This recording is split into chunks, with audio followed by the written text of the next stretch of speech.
Hi, readers. We are going to continue on with our story called A Boy Called Bat. We are on chapter 13, and it's titled, What's in a Name? Remember, Bat just got home from school with his mom, so he's really excited to see the kit. The enclosure was nothing like Baby Cakes' enclosure. It was just a dog kennel, a smallish one, blue plastic with a handle on the top and a black grate door that locked. But inside, Mom had made a nice nest out of old ripped-up t-shirts. Did you use any of mine? Bat asked. I did, Mom said. I hope that's okay. It's better than okay, Bat answered. If the t-shirts still have my scent, then maybe the kit will bond with me. I don't think we could get your scent out of your t-shirts if we tried, Bat, said Janie. That's teasing, said Bat. But he was peering into the enclosure and didn't feel very upset.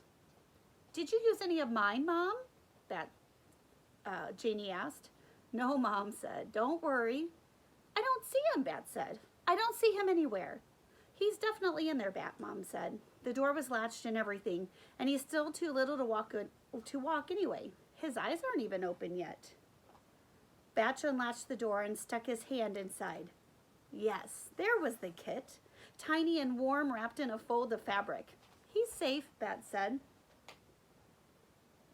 Okay, Bat, Mom said. Latch up the cage and go wash your hands.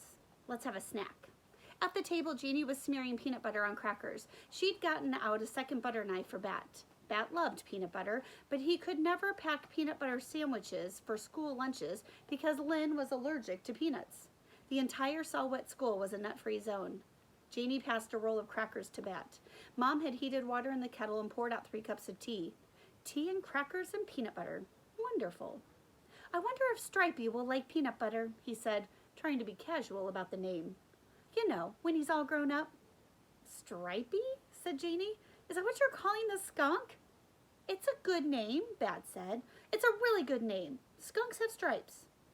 I'm not sure it's a good idea to be naming the skunk, Mom said. She looked concerned with the wavy little wrinkles across her squished up forehead. If you name him, it will be too easy to get attached. And remember, he's only staying with us a few more weeks. Besides, said Janie, who says you get to name him?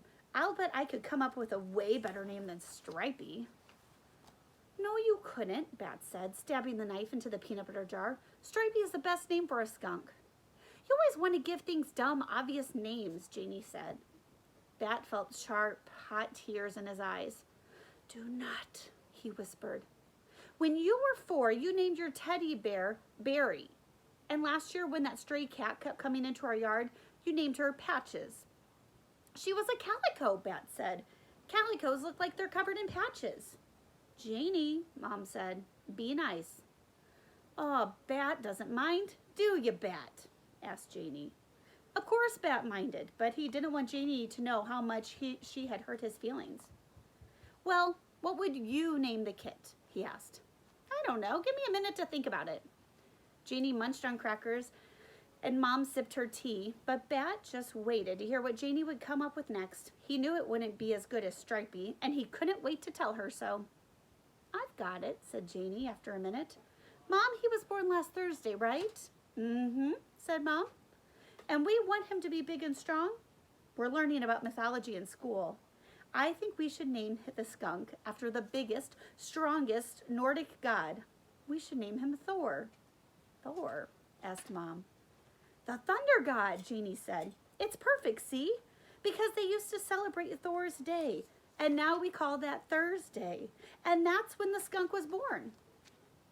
Thor, Bat whispered. Sometimes Janie was annoying. Sometimes she was a mean tease. But sometimes, Bat thought, she was brilliant. Chapter 14, Sleeping Arrangements. I want to sleep on the couch next to Thor. No, Bat, you need to sleep in your own bed, said Mom. Then I want Thor to sleep in bed with me. You can't sleep with the skunk, Bat. What if you roll over in the night and crush him? I would never do that, Bat said. He never would.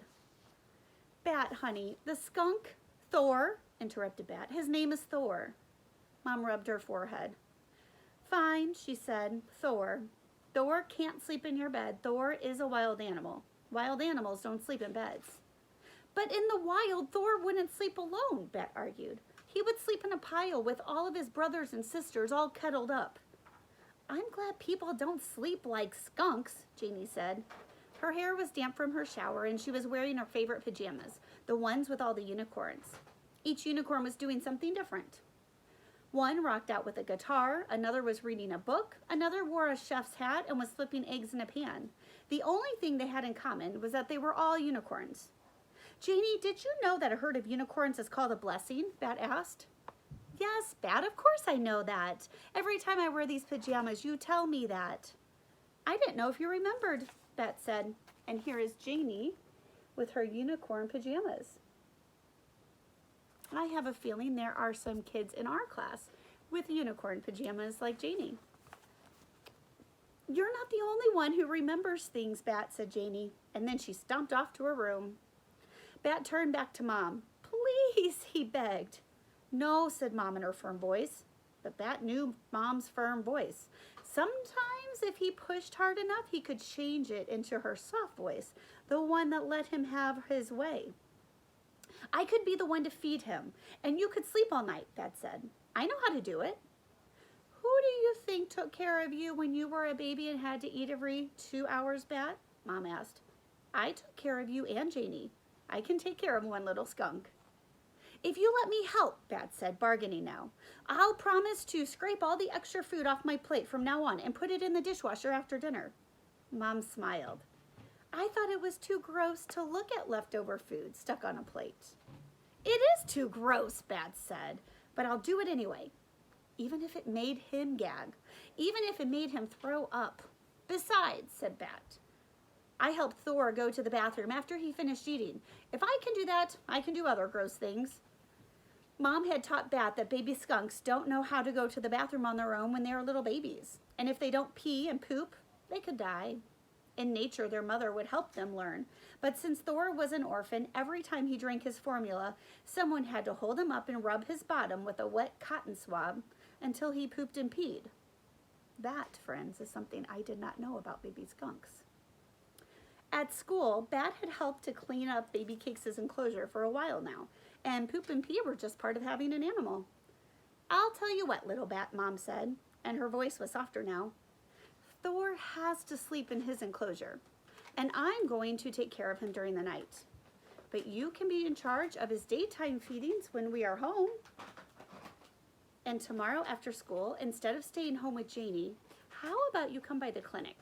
I'm going to weigh and measure Thor to make sure he's getting enough to eat, and you can help. Okay, said Bat, for now.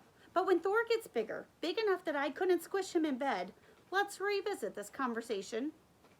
That was something Mom said when she wanted Bat to know that they weren't done talking about something, and Bat wanted Mom to know that he wasn't giving up on sleeping with Thor. Mom laughed. You drive a hard bargain, she said, and don't think I'm going to forget about the dishes. That's funny.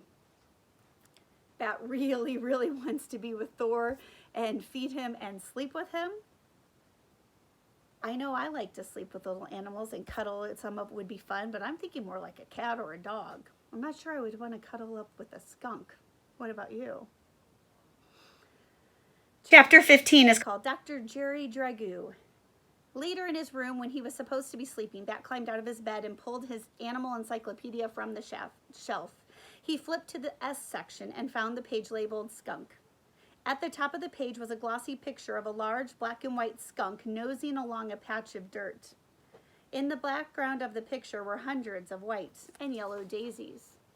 Below the picture were a bunch of questions and answers about skunks. Why do skunks spray? That's the question. Skunks spray an oily liquid from glands underneath their tails as a defense. Their spray doesn't cause any real damage, but boy, it is stinky. A skunk smell can be detected by a human from a mile away. My dog got sprayed by a skunk once. Oh, friends, that is a terrible smell to bring into your house. Have you ever had a pet or known of a pet that's been sprayed by a skunk? It's not a good situation. Where do skunks live? Skunks make many places their homes. Abandoned burrows, constructed by other animals, a hollow log, even underneath your house. What are skunks' predators? Lots of mammals, including red foxes, coyotes, and domestic dogs. A domestic dog is the type of dog that you would have as a pet. They will attack a skunk if they get hungry enough, though only as a last resort, because it's difficult to attack a skunk without a smelly reminder of it. But aerial predators, large birds like owls, don't care so much about the scent. For one thing, it's hard for a skunk to spray an attacker from the sky. And for another, many birds of prey have little to no sense of smell. Finally, Bat got to the last and most important question. Do skunks make good pets? What do you think it's going to say? Skunks are wild animals, and wild animals belong in the wild. But according to world skunk expert Dr. Jerry Dragoo, head of the Dragoo Institute for the Betterment of Skunks and Skunk Reputations, while skunks in general do not make good pets, what makes a good pet is a good pet caretaker. Bat closed the book. He put it back on the shelf right where he always put it, next to his Lego pyramid. Dr. Jerry Dragoo, world skunk expert. Bat liked that name. He liked doctors because they usually knew lots of useful things. He liked the name Jerry because it was the same as that funny mouse in the old cartoons, the one who always outsmarted the cat. And Dragoo reminded him of dragon. And of course, there was probably no such thing as dragons, but there might be. Dr. Jerry Dragoo was someone Bat would like to meet. Chapter 16, a correspondence.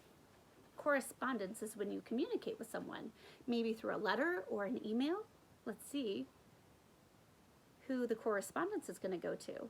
Considering that we just ended chapter 15, where it said Bat would like to meet Dr. Jerry Dragoo, I'm wondering if the correspondence has to do with Bat trying to get in touch with Dr. Dragoo.